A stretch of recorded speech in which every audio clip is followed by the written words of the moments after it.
Right, so what I've done now.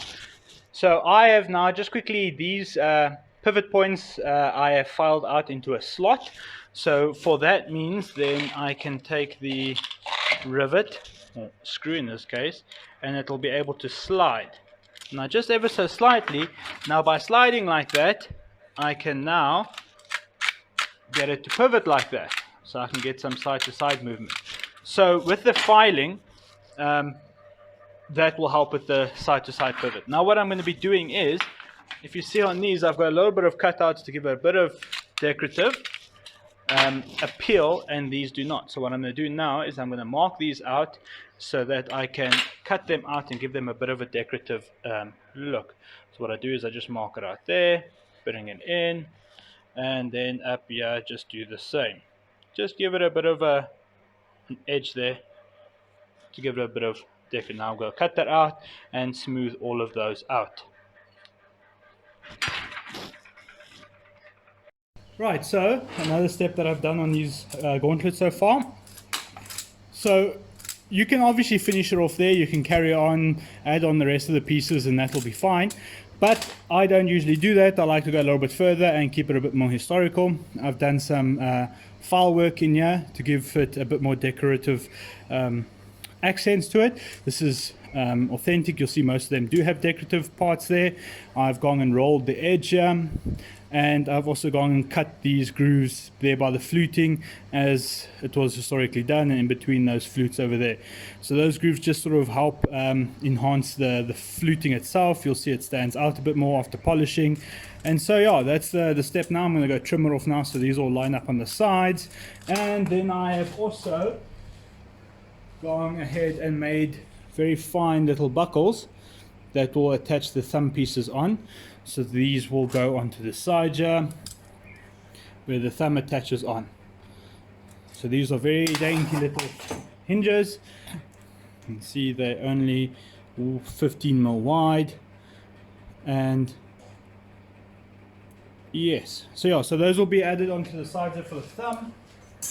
But like I said, I've gone ahead and added these nice accents to it just because I like to go ahead and do a little bit more.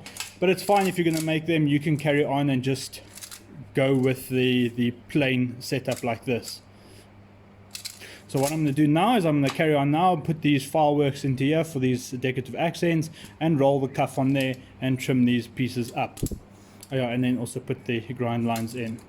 The grind lines I do similar to the Maximilian breastplate that I made with the cutting disc, the diamond cutting disc on the drill, to just run them over there and cut a bit of a depth. These are still quite wide, wider than I'd like them to. This is about 2mm wide. I'd like them to be about 1mm, but I can't seem to find something that's that thin that'll do the job that well. A Dremel kit might work, but I've had problem with the Dremel kit. Tends to hop a little bit on the steel, doesn't cut such a nice straight fine line. Okay. Right, so following up with the gauntlets, I'm now going to go on to making the finger plates. So I've got now my sheet of steel that I'm going to be using for the finger plates.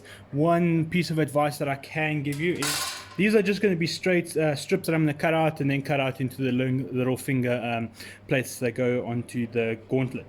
So because I've got a nice flat piece here, I polish it before I cut it out. That's just going to make it so much easier for me. So it is a bit rusty and so on. So I am going to clean this up, polish it up now, got it up to a 320 grit, so it's got a nice bit of shine in there, a bit of reflection. Because now it's flat, this is going to be the easiest time to polish it instead of polishing each little finger plate. So I polish the whole thing and then I cut them all out because they're not going to be forged. They're just going to be rounded, but that's fine. So I'm going to now mark out and then cut strips out, and then I cut the individual finger pieces out. So what I'm going to do is I'm going to measure. These finger plates are going to be 2.25 centimeters.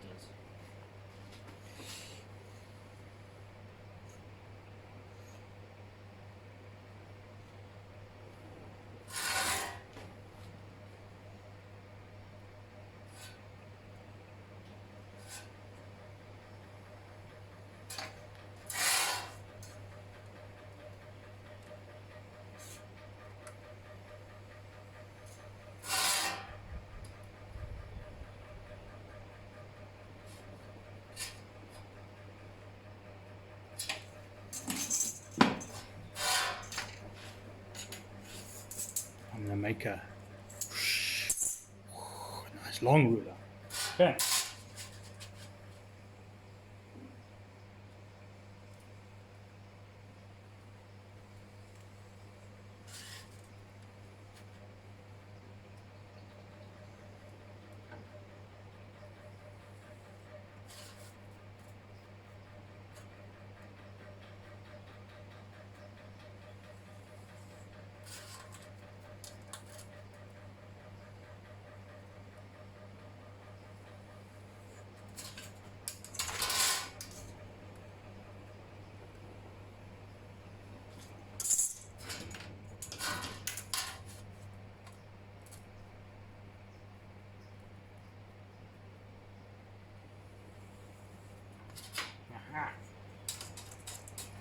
Okay, so there they're marked out. So that will be 2.25 centimeters. I just like that, and it's a bit of an odd size, but I like these. They work nicely on your fingers. So they cover enough of your finger because they're going to be slightly curved. And they don't interfere between your fingers on the gauntlet. Okay. Another thing that I have done on the gauntlets, so I've put it together, so my thumb piece is on there, and I have put on here a little plate underneath. Now essentially what this is I don't know the actual proper term for it, but it's called a rocker plate. So what happens is these fingers are then attached to this plate itself instead of directly to this, because then if it's attached here, it tends to pull it up and want to pull the hand down. So yeah, it gives me a better place to attach it and a bit of extra flex on here. Right, so let's go ahead and cut these out.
And voila, I've got my plate cut out. I should have enough, but if I don't, I can always come back and then cut some more out. Right, so there we go. We've got those plates cut out now into the strips, and then we'll go on and cut them into the individual finger pieces shortly. Right, so now I've got all of these plates now marked out. Those are the size of the plates for the fingers. Now there's usually there's three variants, or let's say there's many variants, but four main ones on how the gauntlets fingers usually go. So you usually get the clamshell ones. I've seen Gothic plates with clamshell gauntlets. Then you get Gothic plates with two clamshells, so it's got two fingers like that move. Then you've got the third one, which is the you've got bigger plates, so you tend to have a single knuckle on each one, and then a plate before and after it for the fingers. And then you tend to get this one as well, which is many different plates that cover the fingers. I tend to prefer this one. I've just been doing this one the most. All of them are historically accurate. But I tend to like to do these. They tend to look a bit nicer and they stand out. So I like these. So what I'm going to do now is I'm going to be cutting all of them out. So let's start the tedious process of cutting all of these out.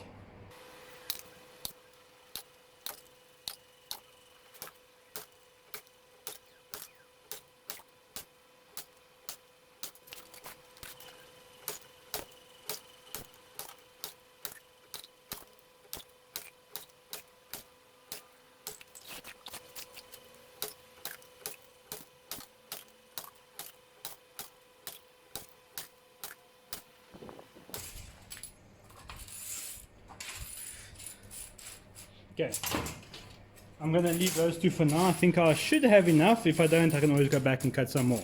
So now I've got them all cut out into squares, and now what I'm going to do is I'm going to round it off to give it a rounded edge on the front.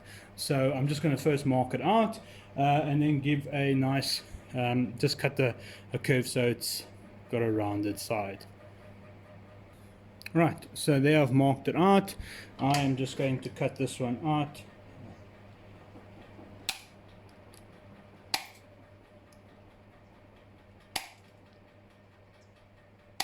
And there we go.